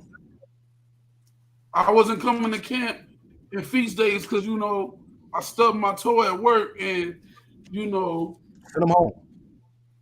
I had a baby, brother. Same time as Judah, and I just can't come to camp no more. Hey, send them home. Hey, matter of fact, the scripture says if you just got married within a year and you're not supposed to come out to war, send them home. The Most High only want the people. The Most High only want the people that's focused on the battle. Facts. That's it. If you about to be worried about what your kids doing, damn, I wonder if they cut the grass. Damn, I wonder if they took the trash out. Damn, I wonder if they. You ain't focused, man. In the middle of the war. In the middle of the war. You're on the battlefield, bullets flying by your head, and you, damn, I wonder if my wife is cheating with that dude. You see what I'm saying? It's like, you ain't focused. I need you to be I need you to be on the 6. Like, what you doing? Hey, I don't want to tell you some stories. I'm gonna let you get in that. I don't want Elio can tell y'all some stories of people coming to camp with knives and damn pistols and stuff like that. Like, we really ain't playing. It's really the Most High that we have a safe camp. If you think about it, niggas have died across the street from us at camp before. You see what I'm saying? Like while we're teaching. I think Judah was there. We say your house camp. Esau caught a judgment right in the middle of the street, across the street from the camp. And Esau gets slammed on the ground by the police, right? And he yelling out. He like, y'all help me. We like, you don't know who we are. Y'all help me. You don't know who we are. Yeah. Right. Go ahead, Adawan. You got it. Yeah, landing off of what you were saying, it reminded me of the movie 300, where Leonidas took his army into the straight gate, man, and he held his ground, and they didn't want nobody but the 300. Yeah, they stole that from the scriptures. That's right. That's right. Them heathens stole that from the scriptures, man, because we know that Gideon, the Lord had an army, and he told them how many people to have, and that's how many people he was supposed to have, man. That's right. Right. Hey, let's get that 2 Chronicles chapter 16 and verse 9. This is the book of 2 Chronicles chapter 16 and verse 9.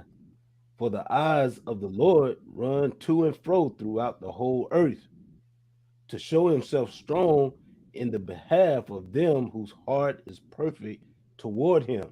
Come on. Herein thou hast done foolishly. Therefore, from henceforth thou shalt have wars. Hey, and we know this is you know what I'm saying? This is during the time of Asa, the king, but the Most High's eyes run to and fro throughout the earth so that he can show himself strong. If you truly have faith in the Most High, you ain't got nothing to be scared of. If you truly have faith in the Most High, you don't have nothing to be slack about, because the Most High is running to and fro throughout the earth to make sure that your path is straight, and you out here being slack. You out here wasting time. That's right. You out here playing around. Why? Because you don't feel like doing the work no more. Right? But do the Most High deserve to deal with you? So that's why we're going to read this verse. Let's get Ezekiel chapter 20.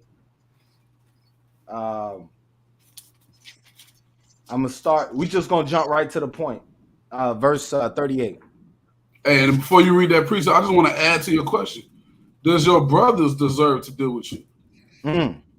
Let's just think about how hard it is when you're trying to build something up, and then you got brothers that want to be dead weight. You know what I'm saying? They don't really want to do the work. They claim that they want to do the work, but they really don't want to do the work. Let's just think about the yoke or the burden that you're putting on your brothers. You know what I'm saying? Go ahead. Hey, that's a fact. That's a fact. Verse 38. Ezekiel 20 and 38. This is the book of Ezekiel chapter 20 and verse 38. And I will purge out from among you the rebels and them that transgress against me. I will bring them forth out of the country where they sojourn, and they shall not enter into the land of Israel. And ye shall know I am the Lord.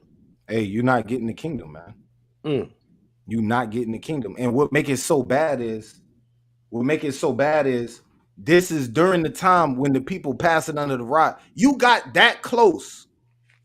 You came into the truth. Everybody who can hear this message right now has the opportunity to be in the truth. And we got Ezekiel breakdowns, Jeremiah breakdowns, Zephaniah breakdowns. We got the Moses breakdowns. We got Christ breakdowns, the breakdowns, the Paul breakdown. You came into the truth at the wrong time to try to backslide. It's too much information. It's too many witnesses against you. And now you're going to hold these scriptures. And you know what, Judah, let me say this too. The people who fall out the truth when things get hard, let me tell you who they are. They the people that was only in the truth because they thought things was going to get better. And when things didn't start getting better, they was sliding. That was it. It did. You know what? It didn't work. That's the trials, because the Most High said to put your what do you say? Set your sights on heaven. That's right. That's right. And everything will be rewarded or given to you, right? Hey, right. So, like, a lot of brothers and sisters, I've had people not come into the truth, but people in the world, when I'm trying to teach them the truth, ask, what has your God done for you? Right? Because for them, it's all material. Exactly. If I don't tell them anything that the Most High has done for me, then they don't believe he's done anything, right? Right. So if I don't lead with that, then it becomes a situation where it's like, they don't believe that our God is really, the Most High or whatever. If I do tell them things he's done, they come into the truth looking for things like that to happen to them. And when it don't happen to them, they fall right back out. Man, that jump wasn't real. Because they're looking for something. They're coming into the truth for something, not just to come back to the law, statutes, and commandments. That's the difference between a lot of our spirits and a lot of them, which I guess is why they fall out. I never thought about that till just now. Yeah, I really believe. Me and Aharon talked about this before, Captain Aharon. But I mean, maybe we need to do a lesson on this. And hey, look, Israel, bear with us. We said we was gonna do a class on signs that you out the spirit, but the main sign we talking about is slackness and not being diligent, right? So this is a part one. This is a part one. So you don't even gotta apologize because this is the topic. Slackness, putting the Most High on the back burner, is the first topic of signs you are out of the truth. We're gonna do other ones on other days. Yeah, Khan, that's beautiful. Yeah, we can do like a whole series on that, John. I got one more. Let's get Luke 14 and 28. I'm gonna finish it up right here. Luke 14 and 28. Because the reason we pulled out that Sirach 2:1, this says, when you come to serve the Lord, prepare your heart for temptation. The reason that Deuteronomy chapter 20 tells you, if there's a man amongst you that's scared to go to war, send him home, right? All of these play into this precept we're about to read right now. This is the book of Luke, chapter 14 and verse 28. For which of you intending to build a tower sitteth not down first and counteth the cost, whether he have sufficient to finish it? Hey, which one of you didn't sit down and say, dang, everybody around me could leave me. I could lose my job. I could lose my money. I could lose everything on this earth. But you know what? I'm still going to serve the Lord. If you ain't made your mind up from the beginning, you're going to fail. I'm telling you right now. Because Satan, that one thing that's in your mind that you like, yo, I really hope this don't happen. You pray day and night that this don't happen. Satan's standing right there. He like, it's gonna happen. Yeah, it's gonna happen. Don't even worry about it. That one thing that you said, if this ever happened, that's it for me. I ain't gonna. You ever seen a post on Facebook and then you be like, "Ooh, you better than me. I couldn't have did that because I would have been out the spirit." You ever seen some of those? Get somebody else to do. Yeah, Satan got that in his back pocket now, and now he gonna go to the Most High. Y'all was walking to and fro, and this dude Judah was like, you know what I mean? Hey, Yaakov, y'all said if this happened, he gonna be out the truth. You gotta let me do it. And then you gotta let this happen now. You know what I'm saying? You gotta let me do it. Khan, go ahead. Hey, yo, listen. This about to, hey, bro. This is a cut to y'all that put the Most High on the back burner every time something go on. It's a cut to y'all. That's right. Y'all was the main ones in church, right? Granddaddy used to go up to that altar and pray. He pull that pants leg up before he take that knee, right? Oh yeah,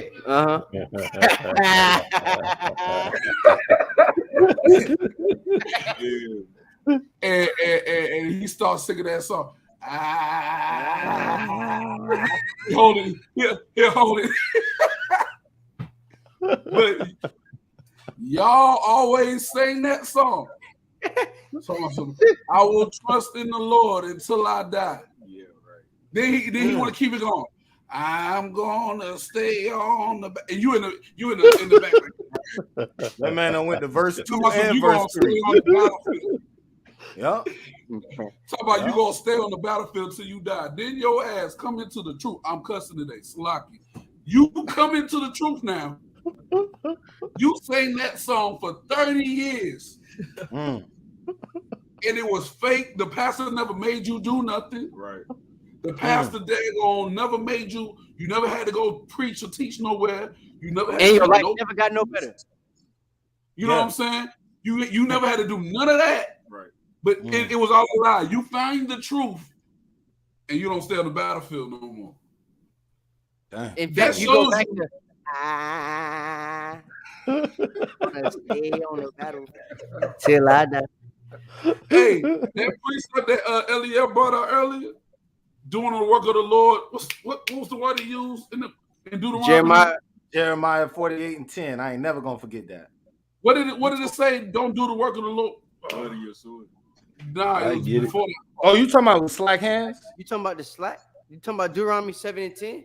The one that was talking about blood on the sword, but it was the that's Jeremiah 48:10. Yeah, 48:10. It says real quick. It says, "Cursed be he that doeth the work of the Lord deceitfully." Yeah. There you go. And cursed be he that keepeth back his sword from blood. That means you came into this truth doing it deceitfully. You thought it was the church again. But now you got a little bit of knowledge of the Bible, so now you can be seen. Right. You know what I'm saying? You sang that song for 25 years with your granddaddy. With them Stacey Adams on, with the wide bottom leg on the pants. You used to do that. Talking about you gonna stay on the battlefield. But then when it's time to go to war, you ready to go home. That's hypocrisy, man. Go ahead, Giannis. Hey, Khan, that's the spirit.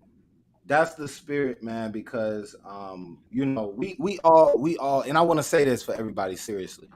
We all have moments when we may get out of the spirit or we may have lapses in the spirit. I was just telling my kids this the other day. I'm gonna tell you what helps me, right? What helps me is I try to stay busy. I think me and Judah are alike in this way. We stay busy doing something. Like, you're not about to call me and I'm not doing nothing. I might be out of the spirit a little bit, but I'm at least doing something that's going to keep my mind close to these scriptures, keep my mind focused on what the Most High will have me do, right? A brother might hit me up, hey, man, we're putting this lesson together, and then that might spark the spirit back up, right?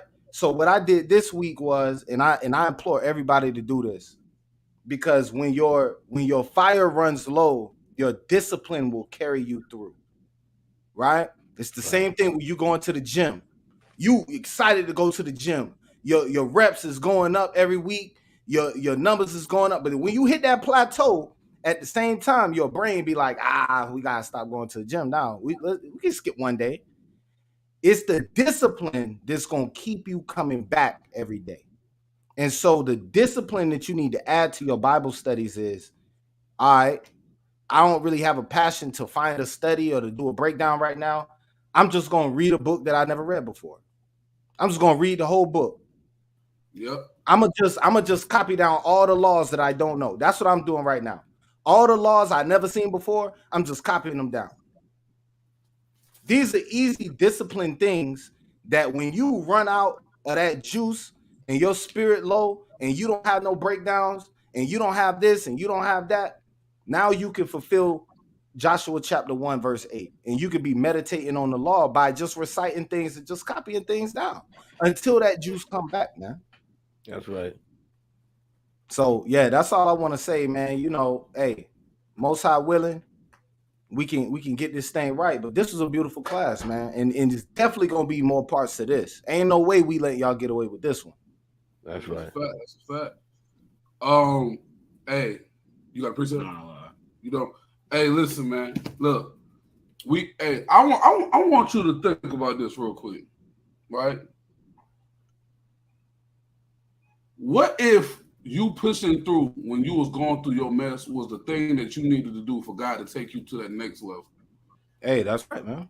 Like, you lost your job that was paying $15 an hour. You was barely getting by. You lost that job. You don't really got money for gas for the car, but you hit up one of your brothers so you can go to camp. And you put in your work for the Most High. The Most High sees that you make a way to make sure you at camp every week. Right. And then he blesses you with a $25 an hour job. That's real. But we look at he who is faithful with few, he'll be faithful over much. He'll make Lord over much. That's right. You know what I'm saying? Oh, praise. Right? Hey, shalom to everybody who came into the building, man. All right? Yeah, shalom shalom. for everybody who came into the building. Make sure you like, share, and subscribe if you would, Baba Cashapp. We gotta stop putting the Most High on the back burner, man. Like Most High is a second-class citizen that you can pick up and put down whenever you want. But brothers, you don't let your wife do that to you. You don't. When your wife going off and not acting as you would have her to act, you make sure she know that. I do. That's right. I make sure she know that. That's Sisters, right. you damn sure don't. You the last one to do that. Right? Say it again. I said, hell yeah. You know what I'm saying? You not letting your husband just put you on the back burner without having an attitude. So I'm wondering. I'm gonna get this precept. I'm wondering why we feel like we can do this to the Most High, right? Let me get this precept. Give me the book of 1 John, chapter 4 and verse 20. This is the book of 1 John, chapter 4 and verse 20. If a man say, I love God, and hate his brother, he is a liar. For he that loveth not his brother, whom he has seen, how can he love God whom he hath not seen? This is the problem, right? This is the problem with a lot of people. I wanted that last part for a reason. We put the Most High on the back burner because you can see your bills right now. Right.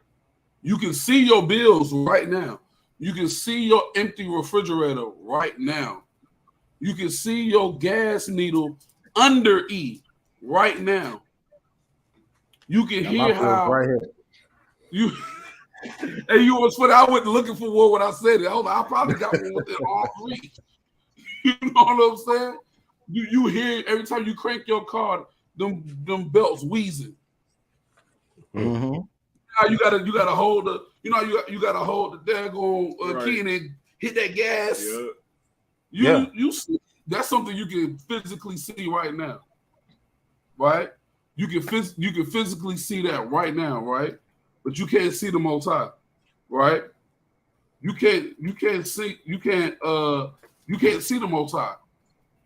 So you put things that you can physically see over the thing that or the person that you cannot see, which makes you make those things your God. Now stress is your God, worry is your God, your bills is your God, your wife is your God, your children is your God, your job is your God. Everything before the Most High is your job, right? Give me that precept. This is the book of Matthew, chapter 6, starting at verse 32. Mm-hmm. For your heavenly Father knoweth that ye have need of all these things.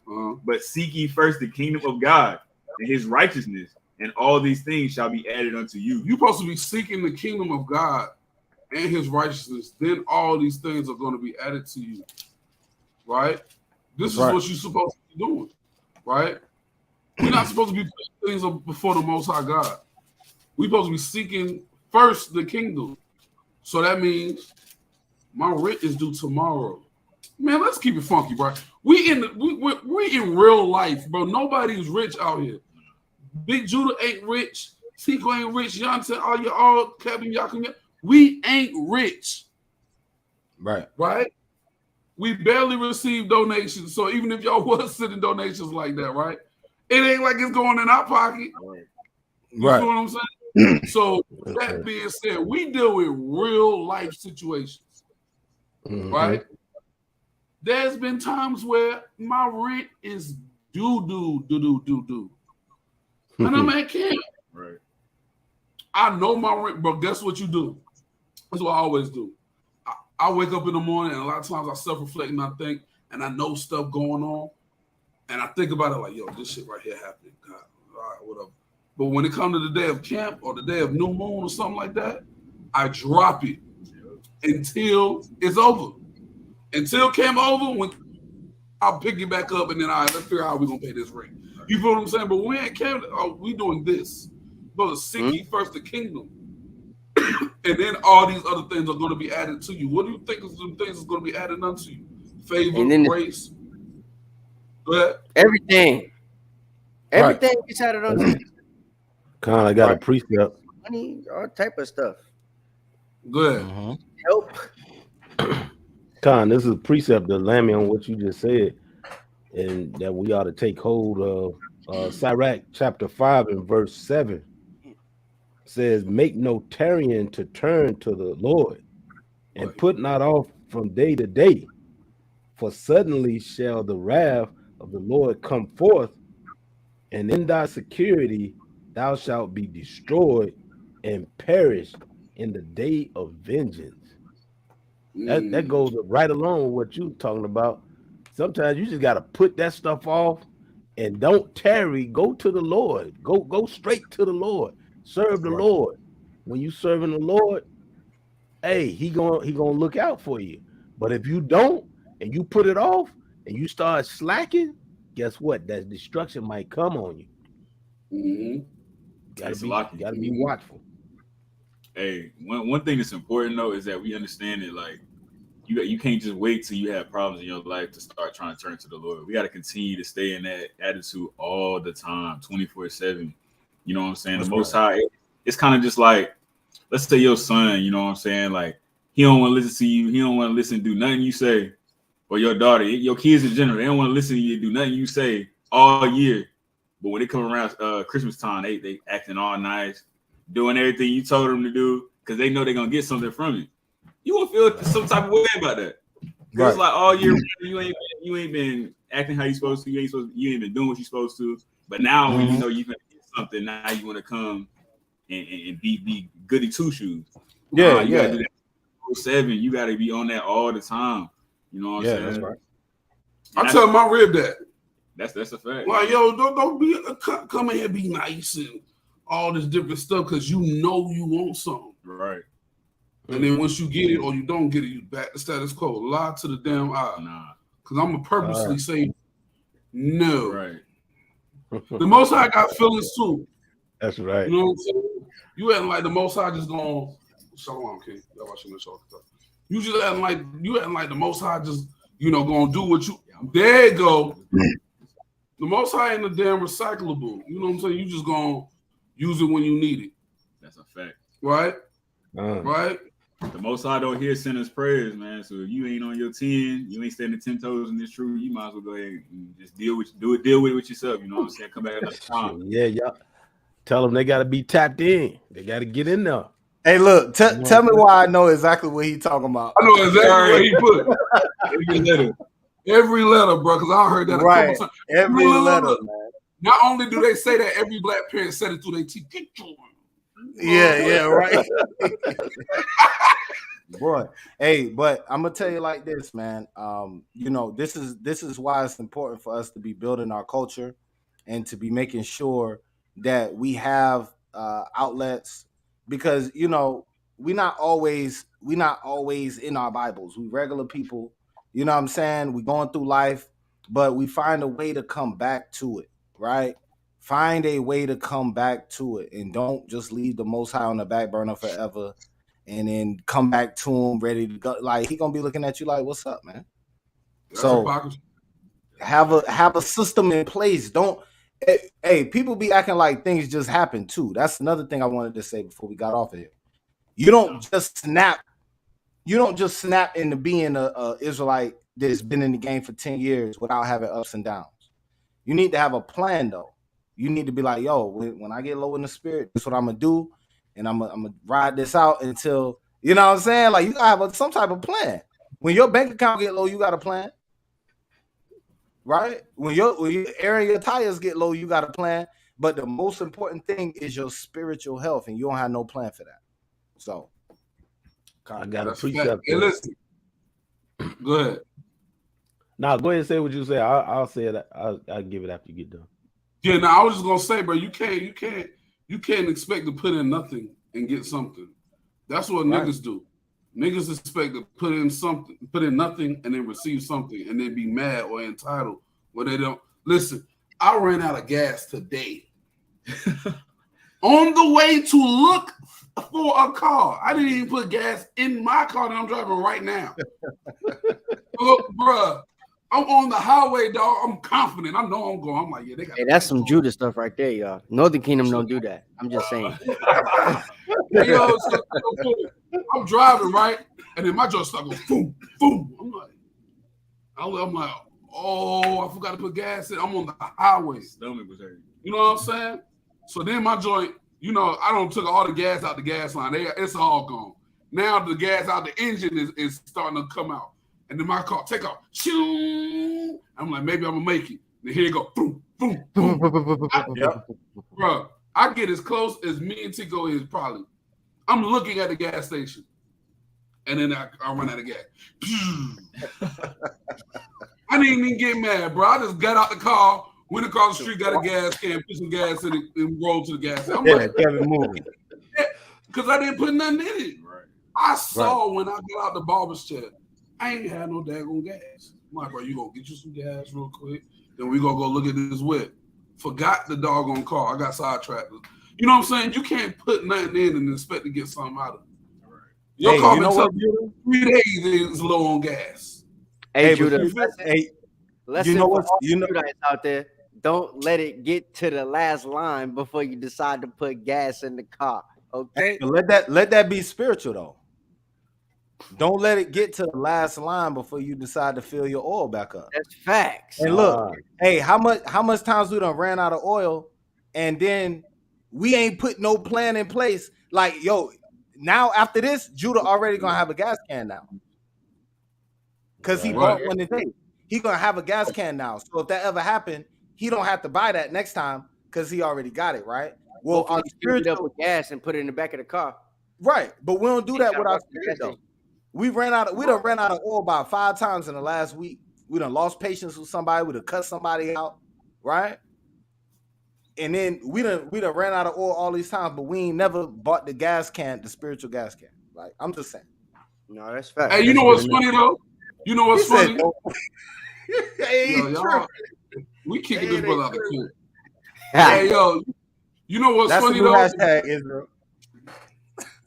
The thing that made me mad, right?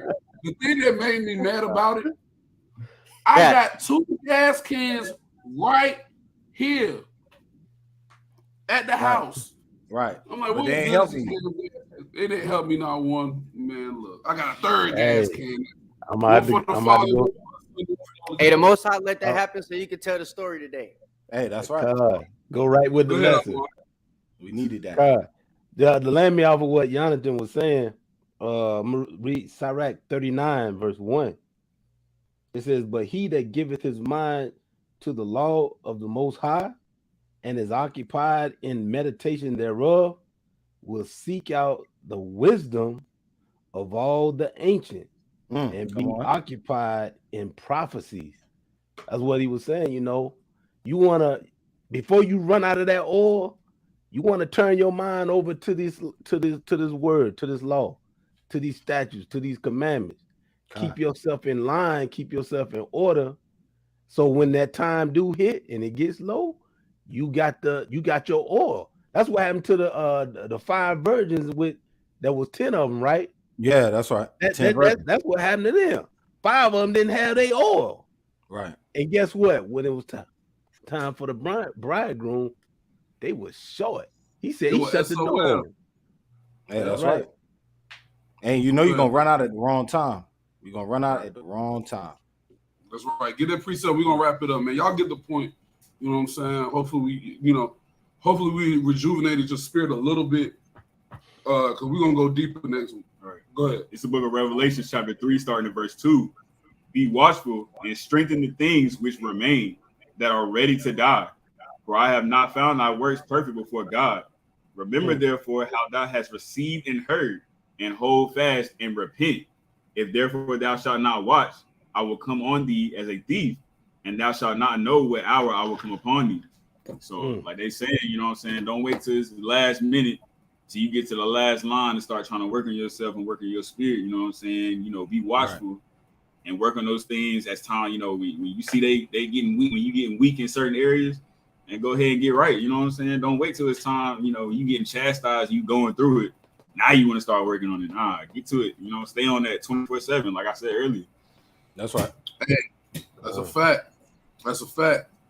Hey, the Most High is not a recycling bin. He's not something you can pick up and put down when you feel like it. You know what I'm saying? Don't get that reprobate mind. You know what I'm saying? Don't get to the point where you know, you receive that reprobate mind because you're not doing what you're supposed to be doing. All right. Hey, next week we're gonna go into this.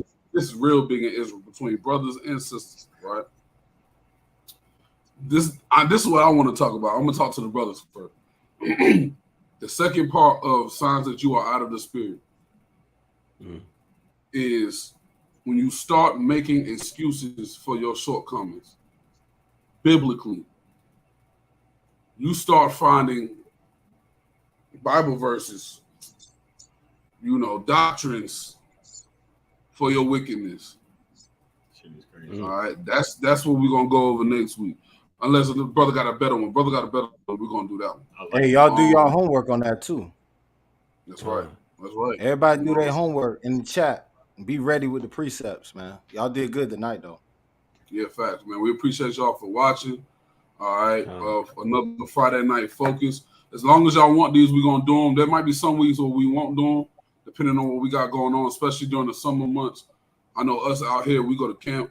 You know what I'm saying? We actually about to probably leave in a few, see what people we can catch before 2 o'clock when everything shut down. But hey, man, hey, we gotta pray for laborers. If you watching and you would like to be with a body and do the work of the Lord, send us an email, AnointedHOS@gmail.com. Make sure you start RSVPing for first fruits at AnointedHOS@gmail.com. All right, so we can get you in the building. We would love to have you in Greensboro, North Carolina. Directly after that, we will be taking our RSVPs for tabernacles. That's going to fill up fast because we only have a few spots available anyway. So don't RSVP for tabernacles. We're going to have a special way for you to do that. And it's going to be available for you so you can RSVP and pay at the same time. So go ahead and get your stuff together for tabernacles, all right? So with that, we are Anointed House of Saints. We know the Most High is going to let us take the kingdom forever and ever, even forever. Shalom. Shalom. Shalom. This is not a test.